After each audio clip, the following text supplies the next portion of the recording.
Allah üçün fəqirin birinci heybətidir, şəxsiyyətidir, heysiyyətidir, kəramətidir, sonra qarnıdır. Allah üçün birinci budur.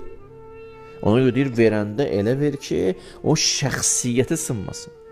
İmamlarımız ki, bəzi vaxtlar axşam vaxtı gedib verərdilər. Bunun bir mənası da bu idi ki, onlar cəmaat görməsin, qonum-qonşu bilməsin ki, şəxsiyyəti sınmasın.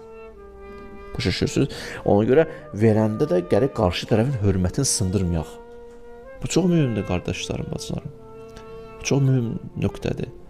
Buna riayət etmək lazımdır. Sınmasın o şəxsiyyəti, başa düşürsən.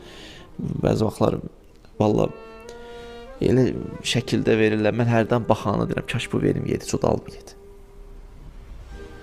Hə, adın da siz həmişə də hər şeyin adını qoymayaq, təşviq edirəm cəmiyyəti. Təşviq edirsən, onun bir yolları var ki, o əzəməti itməsin. Elə təşviq elə də.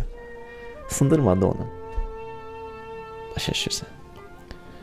Təşviq elədin, tutaq ki, bir dəfə, iki dəfə də bildi cəmiyyət. Lazımdır ki, hər şeyi elə, hər nə etdiyi təşviq göstərəsən cəmiyyətə. Bu da lazım deyil ki. Düzdür.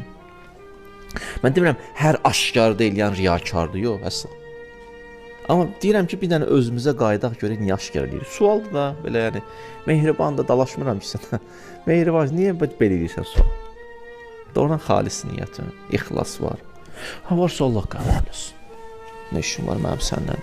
Buyur, bismillah, Allah qəbul etsin.